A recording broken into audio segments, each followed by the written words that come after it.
E-E-R-E.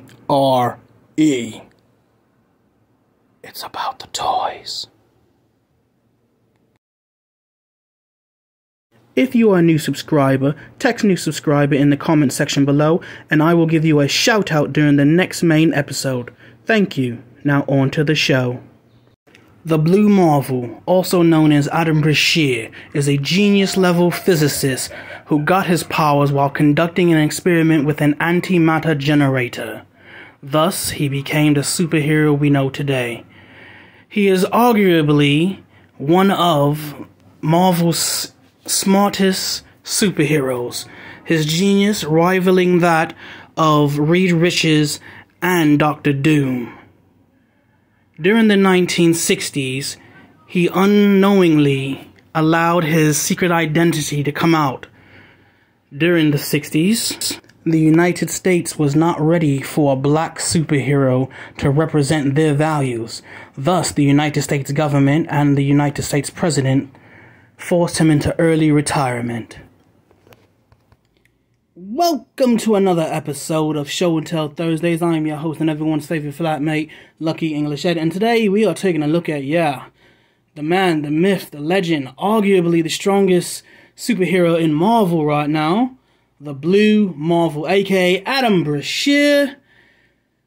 Oh my gosh, this is it has an awesome head sculpt. I'll say that much. I'm impressed with its head sculpt. Yes, there we have it. Beautiful head sculpt. Alright, cut and print. No, but seriously, we're taking a look at Adam Brashear, aka Blue Marvel, aka Marvel's answer to DC Superman, aka Marvel's answer to I can't even remember who makes Goku right now. Toriyama's Goku. Personally, I think this guy will kick Superman and Goku's ass at the same time. He managed, y'all saw in the little clip, he one-shotted the fucking Hulk. The Hulk. Yeah. Now, granted, that wasn't the strongest version of Hulk. That wasn't World Breaker Hulk. But to one-shot the Hulk is no easy feat. Only a few people has ever done that, and he is amongst that small selective group. Now, let's take a look at what the Blue Marvel has to offer as far as his toy is concerned. So, I'll say this, seriously speaking, it is an awesome head sculpt. Let's zoom in on this. The photo reel is real, my friends. Let's tilt his head up a little bit. His head is a beautiful sculpt. It's sculpted in two different pieces. His hair is a toupee, essentially, because I took a closer look, and his hair is not originally sculpted into the head itself. It was a separate piece, and then glued on, but it was done in such a fashion that if you're not looking, you'll never notice. So that's what I'm here for. I'm here to look and notice the things you ain't got time to waste your time on. So, man, beautiful action figure. There are some problems, like for starter, this lighting is not doing very well. And my camera ain't focusing either. There we go. That's a better focus. I need to figure that shit out. So anyway, there are some problems with this figure. There are a bunch of beautiful things about this figure that I do love. Man, oh man, oh man, oh man. Okay, let's talk what we always talk on this show, which is what, people? You should know it by now. Come on, say it with me. Come on now, y'all know it better than I do. Patsy! Padsy! I said pap. That sounds like something that ladies have to deal with. Padsy, which is price, articulation, accessories, detail, and comparison. So, let's jump into the price tag right off the back. Price, he was a $25 figure. Now, for what he comes with, I would have preferred him not have the Build-A-Figure piece, which is this big old leg right here. I would have preferred him not come with that, so that he could have better articulation, or at the very least, just better overall stuff. We'll get into it, because there's some stuff I don't like. So, let's getting close. His price was $25, as I stated. So let's move on to the articulation. Yes, articulation, people. Alright, people, so I had to cut for a second. So let's just get right into his articulation. So his articulation is pretty good. It's pretty good. As I've stated in many other episodes of Show and Tell Thursdays, I'm spoiled when it comes to articulation. So when a toy doesn't have the articulation that I'm looking for, or the articulation that I believe it should have, I get a little frustrated. But his articulation is as follows. He has his head on a ball joint with a hinge, which, let's pop that back on, which he can look up that far, which is pretty good, because he is a flying character. He can look down that far, which is pretty awesome. He can swivel. He has very limited tilt, but enough tilt to get the job done. His arms, he can hit those T-poses. Boom, shakalaka.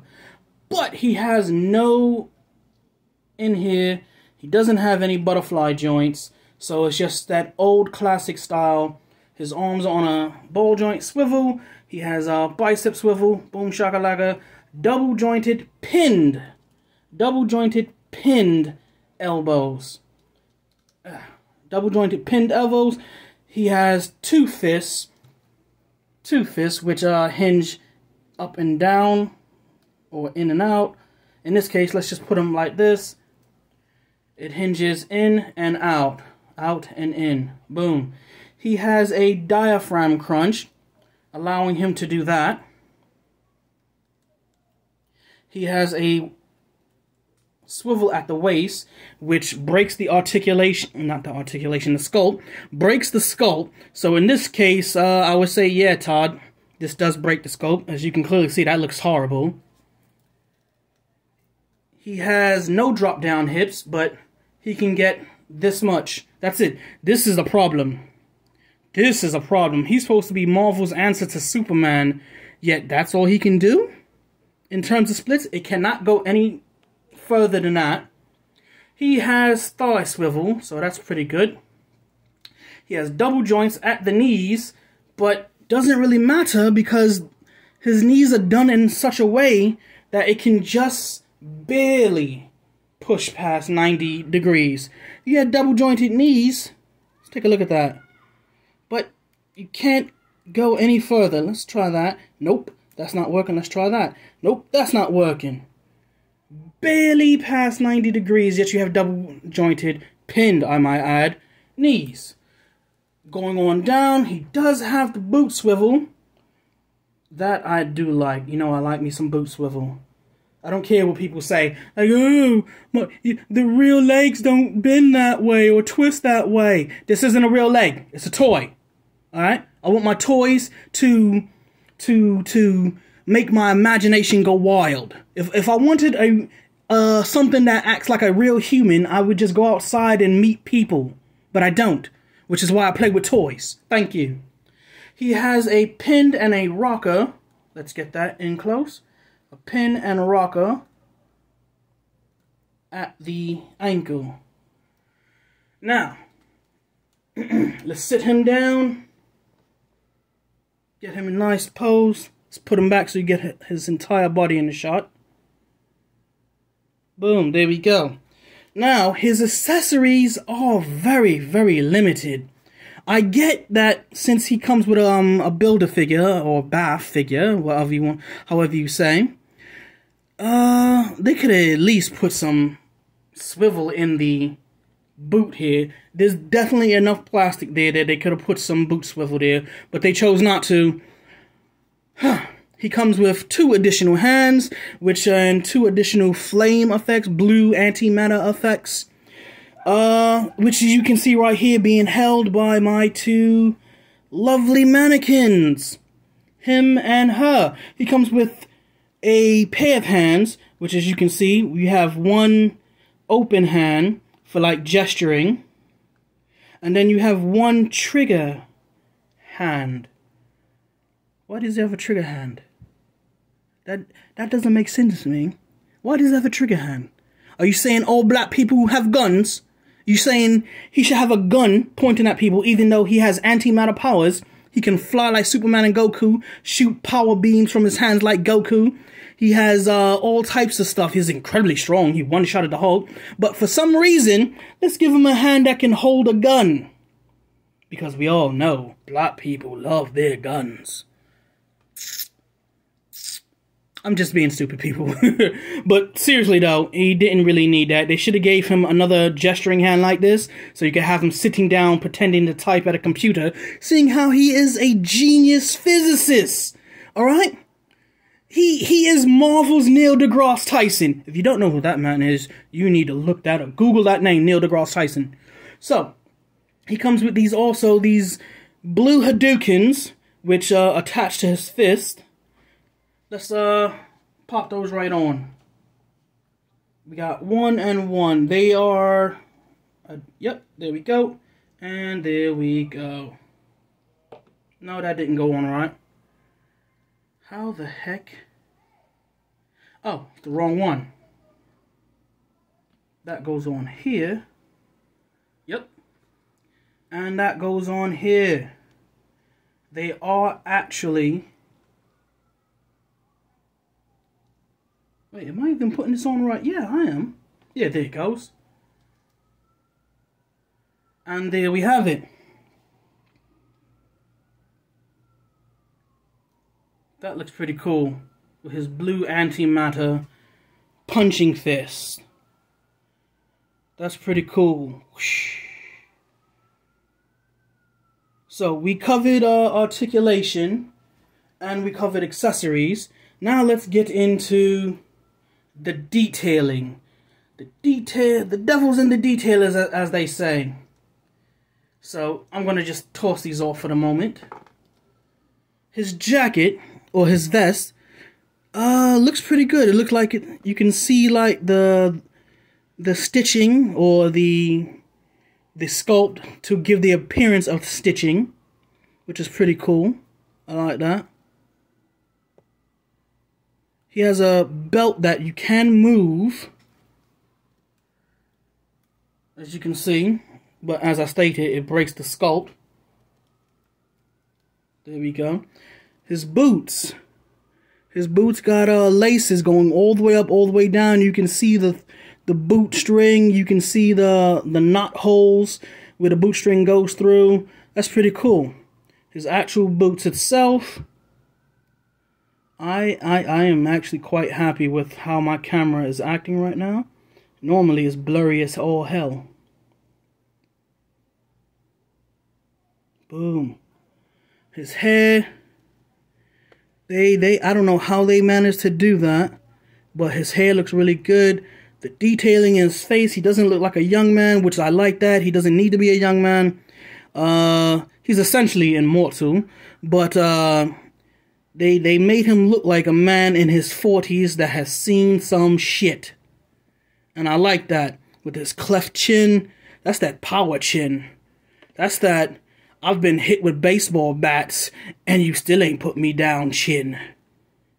Look at that face. And I love the fact that his lips are not the same complexion as his skin because, well, as black people, we all know that's not always the case with us.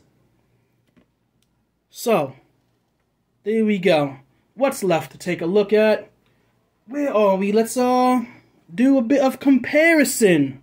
Let's toss her in the background, and when we compare him to the Marvel Legends wave,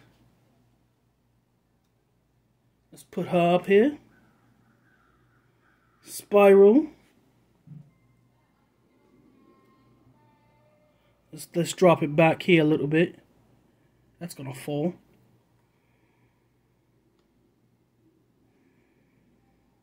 He's actually, with the helmet on, he's actually about the same same height as Spiral. If a helmet would come off, which it doesn't, but if it did, he would be much taller than her. Let's get him in here, stand him next to a G.I. Joe classified Bat. Coming off about the same sight. Same sight? Why am I saying sight? There's something, I don't get it. I want to use that word for something, I'm just not sure. He comes off as about the same height as the G.I. Joe classified Bat. And now let's get him, let's compare his height, I got it right, with my favorite G.I. Joe, Storm Shadow. And he is noticeably taller than Storm Shadow. This is really good. But as I was saying, there is some things wrong. Like his knees, I'm not a fan of his rubber band knees. Like I hope someday in the not too far future we get a remake of him in his actual Adam Brashear or Blue Marvel suit with the gold cape, the gold mask. Like, I'll throw a picture of that up to here. Bingo, there you go. I hope we get it to look like that someday. But in any event, people, this has been... Oh my gosh, what, episode 10? We're at episode 10. Took a while, but we got there. This has been episode 10 of Show and Tell Thursdays, people. Just remember, toys are art. Thanks for watching.